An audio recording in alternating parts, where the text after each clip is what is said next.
Good evening friends. Class 9th की 15वां book chapter number 2। Story का नाम है ययाति, जिसका समरी इस प्रकार है। वीडियो अगर अच्छा लगे तो लाइक कमेंट एंड सब्सक्राइब जरूर कीजिएगा। Summary of the lesson. Yayati is a story from the Mahabharata which has been rendered in English by C.R. Rajagopalachari. Yayati Mahabharata की एक कहानी है जो अंग्रेजी में सी राजगोपालचारी द्वारा प्रस्तुत की गई है।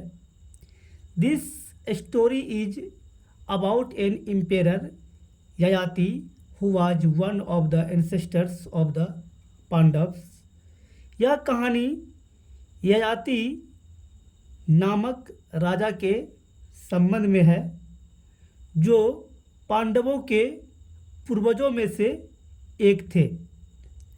He was never defeated and had become famous as a ruler devoted to the welfare of his subject। वे कभी हारे नहीं थे और अपनी प्रजा के लिए समर्पित राजा के रूप में फेमस थे, मशहूर थे। He became prematurely old by the curse of Shukracharya for having wronged his wife Devayani. वे अपनी पत्नी देवयानी के गलती करने के कारण शुक्राचार्य के श्राप से असमय बूढ़ा हो गए थे। क्या है? वह अपनी पत्नी देवयानी के गलती के कारण शुक्राचार्य के श्राप से समय से पहले ही वह बूढ़े हो चुके थे। Yayati also found himself suddenly an old man was still desire for sensual enjoyment। Yayati जो अचानक अपने को बूढ़ा व्यक्ति पाया, अभी भी आनंद की इच्छा रखते थे। ययाति जो थे अपने आप को बूढ़ा पाता है और इस उम्र में भी वो अपनी इच्छा को जाहिर करता है और वो अभी भी आनंद की इच्छा रखते हैं। ही called his 5 sons and appealed them, one of you out to bear the burden of my old age and give his youth in return। उनको 5 पुत्र थे। उन्होंने अपने पांचों पुत्रों को बुलाया और अपनी जवानी यानी उनसे कहा कि तुम लोगों में से कोई एक, one of you out to bear the burden, यानी कि तुम लोगों में से कोई एक मेरा बुढ़ापा ले लो और अपनी जवानी मुझे दे दो, यानी बुढ़ापा के बदले में अपनी जवानी मुझे दे दो। He who agrees to this and bestows his youth on me will be the ruler of my kingdom. जो मुझसे सहमत है या जो मेरी बातों को मान लेगा, ठीक है, तो वो मेरे राज्य का शासक हो जाएगा। यानी जो अपनी जवानी मुझ पर अर्पण करेगा, जो अपनी जवानी मुझे दे देगा, वो मेरे राज्य का शासक होगा। His first 4 sons refused to give their youth to their father। उनके पहले 4 बेटों ने अपने पिताजी को अपनी जवानी देने से इनकार कर दिया। Yayati was struck with sorrow of the refusal of the 4 sons। Yayati दुखों से विचलित हो गया। प्रथम 4 पुत्रों ने अपनी जवानी देने से जो इनकार कर दिया था। Yayati was struck sorrow of the refusal of the four sons. 4 बेटों के इनकार करने पर ययाति जो थे बहुत ज़्यादा नाराज हो गए थे। Then he called his youngest son and told him that if he take upon himself these infirmities, I would enjoy life for just a while more and then give you back your youth and resume my old age and all its sorrows. तब उन्होंने अपने सबसे छोटे पुत्र को बुलाया और उससे कहा कि यदि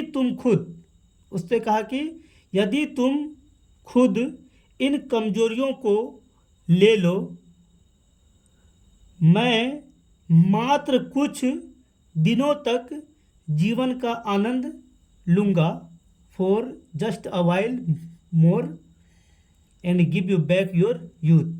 मैं कुछ दिनों तक जीवन का आनंद लूँगा और तब तुम्हारी जवानी तुम्हें वापस दे दूंगा और अपना बुढ़ापा ले लूँगा, old age and all it's सोरो, और अपने सारे दुख और अपने बुढ़ापे भी मैं वापस ले लूँगा। The youngest son Puru agreed with his father and accepted the old age of his father. सबसे छोटा बेटा पुरु पिता के बुढ़ापा को स्वीकार करने में सहमत हो गया। यानी सबसे छोटा बेटा का नाम था पुरु, ठीक है। उसने अपने पिताजी के बुढ़ापा को लेने से और अपने जवानी को पिताजी को देने से वो तैयार हो गया, उनके बातों से वो सहमत हो गया। Yayati enjoyed life for long and not satisfied. Yayati लंबे समय तक जीवन का आनंद लिया परंतु संतुष्ट नहीं हुए, उन्हें संतुष्टि नहीं मिली। He went to the garden of Kubera and spent many years with an Apsara maiden. वे कुंवारी अप्सरा के साथ कुबेर के बाग में, गार्डन ऑफ कुबेरा, कुबेर के बाग में बहुत वर्षों तक समय बिताया। बहुत वर्षों तक बीत जाने के बाद after long year spent in vain efforts to quench desire by indulgence the truth dawned on him. बहुत वर्षों तक अपनी अभिलाषा की प्यास की तुष्टि की कोशिश में बेकार का वक्त बर्बाद करने के बाद सच्चाई उन पर हावी हो गई।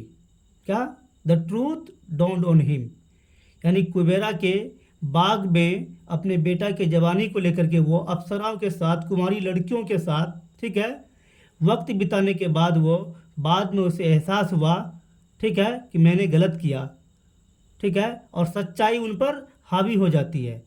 ही return to Puru and told him that sensual desire is never quenched by indulgence any more than fire is by pouring ghee in it.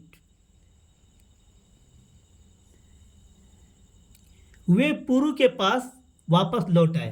क्या? ही रिटर्न टू पुरु, वे पुरु के पास वापस लौट आए और उनसे कहा, यानी अपने छोटे पुत्र पुरु से कहा कि मानसिक इच्छा की, सेंसुअल डिजायर, मानसिक इच्छा की प्यास की कभी भी तुष्टि नहीं हो सकती है। यानी मानसिक इच्छा की जो प्यास है वो कभी भी पूरी नहीं हो सकती है, बल्कि यह क्या है?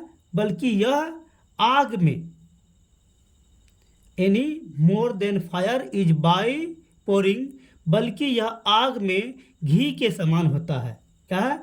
pouring घी इन इट, आग में घी के समान होता है। No objects of desire, corn, gold, cattle and open, nothing can ever satisfy the desires of man. कहा जाता है कि अभिलाषा की कोई भी वस्तु, अभिलाषा की कोई भी वस्तु जैसे कोर्न, अनाज, सोना, मवेशी, सिक्का, औरत, संपत्ति, कोई भी कभी भी मनुष्य की अभिलाषा की पूर्ति नहीं कर सकती है।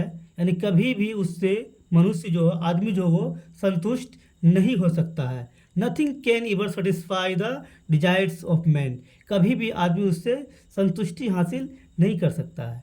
Yayati return youth to Puru and regained his old age. He made Puru the king of his kingdom and retired to the forest. Yayati ने पुरु को, क्या है, ययाति ने पुरु को उसकी जवानी लौटा दी और अपना बुढ़ापा ले लिया है। रिजेंड हिज ओल्ड एज, अपना बुढ़ापा ले लिया। He made Puru the king of his kingdom and retired of the forest. उन्होंने पुरु को अपने राज्य का राजा बना दिया और स्वयं जंगल की तरफ चल दिए। Thank you for watching the video.